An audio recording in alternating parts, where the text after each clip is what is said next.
मनोज जरांगे पाटील 29 तारखेला डाव काय टाकतो म्हणाले आणि संबंध महाराष्ट्रातील देवेंद्रजीचे अंधभक्त आणि दरबारातील भाट मंडळींना अक्षरशः आनंदाच्या उकळ्या फुटू लागलेल्या आहेत असं एकंदरीत दिसतं आहे। कारण भाट एवढ्यासाठीच म्हणतोय कारण त्यांना एकंदरीतरित्या देवेंद्र फडणवीस यांची प्रतिमा उजळवणे आणि त्यांचे गोडवे गाणे याशिवाय दुसरा उद्योग त्यांचा कधीच नसतो।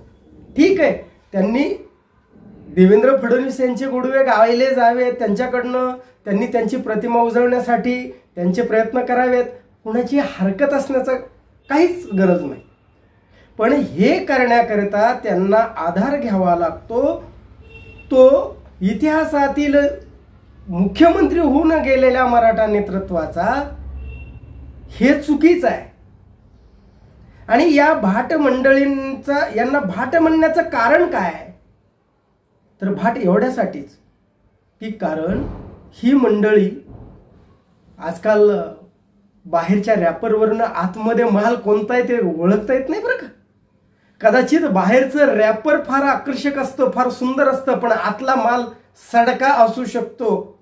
मे बी पॉसिबिलिटीज आहेत, असू शकतो ना बाहेरच्यावरून। अगदी तसंच आहे पत्रकार म्हणजे पत्रकार हा कसा असावा यापेक्षा बाहेरून पत्रकाराचं आवरण टाकलेलं आणि आतून भाट मंडळी दडून त्यांचं काम करतात।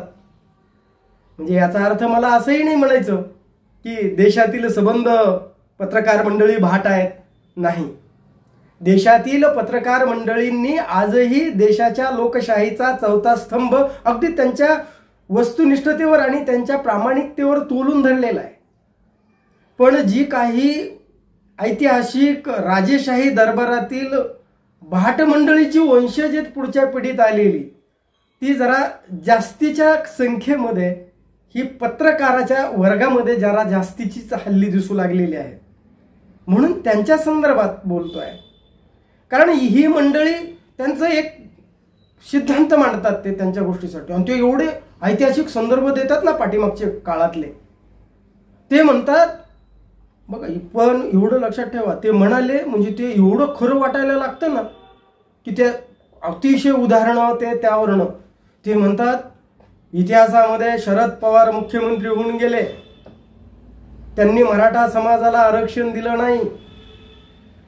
इतिहासामध्ये विलासराव देशमुख मुख्यमंत्री होऊन गेले, त्यांच्या मनात मराठ्यांच्या आरक्षणाचा प्रश्न सोडवण्याचा आलं नाही। अशोकराव चव्हाण मुख्यमंत्री होऊन गेले, त्यांना कधी त्यांच्या मनाला शिवलं नाही मराठा आरक्षणाचा प्रश्न सोडवायचा म्हणून। पृथ्वीराज चव्हाण होऊन गेले, एवढंच कशाला ते आणखी वर सांगतात 4 वेळा शरद पवार मुख्यमंत्री झाले। अरे हो झाले, पण त्यांच्यावरनं देवेंद्र फडणवीस श्रेष्ठ आहेत हे दाखवण्याचा जो अट्टहास असतो ना तो कुठेतरी चुकीचा असतो। इतिहासातल्या घटनेवरून वर्तमान काळातल्या घटनांचं मूल्यमापन करणं आणि त्या पद्धतीनं सिद्धांत मांडणं आपल्याला वरकरणी जरी सत्य वाटत असलं तरी ते चुकीचं असतं। इतिहासातल्या घटना त्या काळामध्ये त्यावेळी तिथलं स्वरूप, त्या प्रश्नांचं स्वरूप असंही झालेलं आहे ना की शरद पवारांनी आरक्षण दिलं नाही, परंतु त्यावेळी मराठ्यांच्या जमिनीमध्ये वाटा कदाचित ते 25 एकर 50 एकर 100 एकर जमिनी त्यावेळी मराठ्यांच्या नावावर होत्या। त्यावेळी तेवढी तीव्रता मराठा समाजामध्ये आरक्षणाच्या संदर्भात नसेल। बरं ठीक आहे, मराठा आरक्षणाचे प्रश्न मांडणारी मंडळी कधी कधी पुन्हा नंतर शरद पवारांच्या उसरीला जायची आणि त्यामुळे तो प्रश्नही कधी कधी विरघळून जायचा, हेही मान्य आहे। पण त्यावरनं देवेंद्र फडणवीसांनी आरक्षण दिलं, या मराठा नेतृत्वांनी आरक्षणच दिलं नाही म्हणून देवेंद्र फडणवीस उजवे ठरवण्याचा जो प्रयत्न असतो ना तो निव्वळ चुकीचा आणि मिथ्य म्हणजे अगदी असत्य सिद्धांतावर केलेलं विवेचन असतं। देवेंद्र फडणवीसांनी आरक्षण दिलं ते देवेंद्र फडणवीस यांनाही ठाऊक होतं की हे न्यायालयाच्या कसोटीवर टिकणार नाही। कारण मर्यादा ज्यावेळेस घटनेची मर्यादा तोडणारा जर एखादा नियम असेल आणि तो मंत्रिमंडळानं देईना का तो देवेंद्र फडणवीसांनी दिलं आणि ते घटनेची चौकट मोडणारं होतं, ते राज्याच्या न्यायालयात टिकलं म्हणजे सर्वोच्च न्यायालयात टिकायलाच पाहिजे असं काही नव्हतं. अरे ते आरक्षण देणाऱ्या देवेंद्र फडणवीस यांनाही ते माहित होतं की हे न्यायालयाच्या कसोटीवर मराठा आरक्षण टिकणारच नाही. अहो त्याच वेळी मराठा समाजातून एक विचारवंतांचा आवाज उठत होता. त्यामध्ये न्यायमूर्ती कोळसे पाटील असतील, प्रवीण दादा गायकवाड असतील, ही मंडळी वारंवार जीव तोडून सांगत होती देवेंद्र फडणवीसांनी दिलेलं आरक्षण हे न्यायालयाच्या कसोटीवर टिकणारच नाहीये. मग देवेंद्र फडणवीसांनी फारच महान मराठा समाजाचा सामाजिक प्रश्न सोडवण्याचा प्रयत्न केला होता हे असं म्हणणं कितपत योग्य आहे? हे जर सत्य असेल खरंच शरद पवारांनी आरक्षण दिलं नाही म्हणून देवेंद्र फडणवीसांनी दिलेलं फसवं आरक्षण हे जर योग्य ठरवता येत असेल तर ग्रामण्याचा साध्यंत इतिहास प्रबोधनकार ठाकरे ज्यावेळेस सांगतात ना त्यावेळेस त्या इतिहासामध्ये ते म्हणतात की पेशवाईमध्ये घटकंचुकीचा खेळ अगदी नावारूपाला आला होता आणि तो एवढा प्रसिद्धीला पावला होता की तो खूपच असा आनंदाने खेळला जायचा. आता पेशव्याकडून तो खेळ खेळला जायचा या संदर्भात मी काही असत्य बोलत असेल तर बघा, विकार राजवाडे सारखे इतिहासकार म्हणतात होय पेशवाईमध्ये हा खेळ घटकंचुकीचा खेळ चालू होता. एवढंच कशाला? आत्रे म्हणतात, आत्रेंचं काय म्हणतात? आत्रे म्हणतात आमचे पूर्वज फार चावट होते. काय म्हणतात ते? चावट होते. म्हणजे अशा गोष्टी, अशा गमती या नावाचं त्यांचं हे आणि त्यामध्ये ते उल्लेख करतात की या घटकंचुकीचा खेळाचा. म्हणजे जर पेशवाईमध्ये घटकंचुकीचा खेळ चालत होता म्हणून आजच्या काळामधल्या पेशवाईंच्या समर्थकांना त्यावरनं हे तसेच आहेत असं ठरवणं म्हणजे हा त्यांच्यावर, म्हणजे ते घाणेरडे आहेत, ते चावट आहेत किंवा त्यांना ते पेशवाईमध्ये ते तसे खेळ खेळले म्हणजे आत्ताचे त्यांचे समर्थक ते अगदी तसेच आहेत असं म्हणणं सर्वथा त्यांच्यावर अन्याय आहे, ते चूक आहे. इतिहासामधल्या त्या गोष्टीचा संबंध वर्तमान काळामध्ये लावणे आणि त्यांना ठोकून काढणे चालेल का?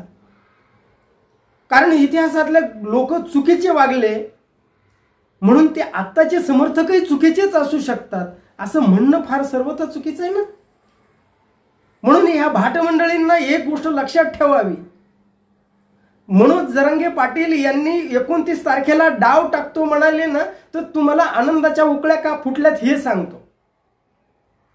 आणि त्या आनंदाच्या उकळ्या एवढ्यासाठीच फुटल्यात की महाराष्ट्रामध्ये देवेंद्र फडणवीसांचं राज्यातील राजकारण, संपूर्ण राजकारण धोक्यात आलेलं आहे. आणि मनोज जरांगे पाटील यांनी जर स्वतःचे उमेदवार मतदानासाठी म्हणजे येत्या विधानसभेसाठी उतरवले, त्यांनी लोकसभेला तसे उतरवले नव्हते. लोकसभेला त्यांनी त्यांच्या शक्तीची केवळ पारख केली आणि त्याचा फटका देवेंद्र फडणवीसांच्या नेतृत्वाला नक्कीच बसलाय.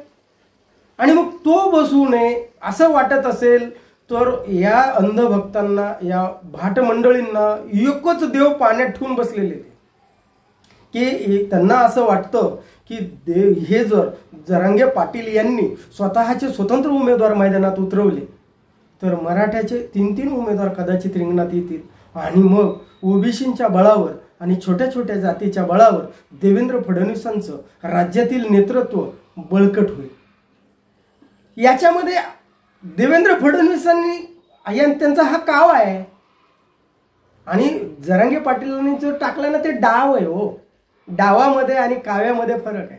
म्हणजे या भाट मंडळी जी आता सध्या किती काय आता काल परवा एक सुंदरपैकी जरांगे पाटलांवर तोंड सुख घेणारे पत्रकार फार त्यांची शिवराळ भाषा आहे, अभद्र भाषा आहे, अश्लाघ्य भाषा आहे म्हणून त्यांच्यावर टीका करत होते. आता ते त्यांना म्हणतात वाव अतिशय सुंदर. जरांगे पाटलाकडनं हेच अपेक्षित होतं की मराठा समाजाच्या हातात शक्ती गेल्या पाहिजेत आणि म्हणजे काय, म्हणजे एकच की देवेंद्र फडणवीस वाचले पाहिजेत. देवेंद्र फडणवीसांना वाचवा हो, हरकत नाही, पण ते वाचवत असताना जरांगे पाटील आणि मराठा आरक्षणाच्या आंदोलनाच्या विरोधामध्ये इतिहासातील मराठा नेतृत्व उभे करून तुमचा कावा काय आहे, काय साधलं जाणार आहे हे तुमच्या लक्षात येईल. की तुम्हाला असं वाटतं की शरद पवारांनी दिलं नाही म्हणून जरांगे पाटलांच्या समर्थकांना शरद पवारांच्या विरोधात उभं करायचं, अशोक चव्हाणांनी दिलं नाही म्हणाले आता म्हणणार नाही तुम्ही कारण अशोक चव्हाण आता तुमच्याकडे आहेत, पण विलासराव देशमुखांनी दिलं नाही असं तुम्ही म्हणणार कारण विलासराव देशमुखांनी असं म्हणालं म्हणजे काँग्रेसच्या विरोधामध्ये जरांगे समर्थक येतील आणि मग उरलेले जे काही छोट्या छोट्या जाती समूहामधून तुम्हाला जे तुमचं स्वतःचं जे काही नेतृत्व सिद्ध करायचंय ते सिद्ध केलं जाईल.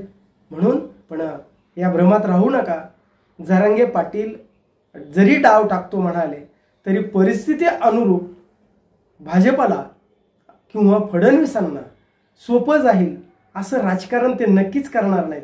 त्यामुळं देवेंद्रजीच्या भाटमंडळींनी म्हणजे आता त्यांचीही चूक नाही, कदाचित नैवेद्यावर जगणारी मंडळी आता त्यांना ती दरबारी मंडळीमध्ये भाट झाल्यामुळं कदाचित महाप्रसादाचं ताट समोर येत आहे. आता ते महाप्रसादाच्या ताटाच्या अभिलाषेपायी ही मंडळी जर देवेंद्रजीचे गोडवे गात असतील, भाजपाचे गोडवे गात असतील तर यात ते काही चूक करतायत असं काही नाही. शेवटी त्यांचा पोटा पाण्याचा कुटुंबाचं पालन पोषण करण्याचा हा प्रश्न असेल म्हणून ते करत असतील तर करू द्या, हरकत नसावी. पण त्यांनाही आमच्या शुभेच्छा आहेत. पण जरांगे पाटलांच्या डावावरती तुम्ही अवलंबून असाल तर तुम्ही पूर्णपणे फसले जाणार आहात याची शेवटपर्यंत खात्री बाळगा. धन्यवाद. जय महाराज.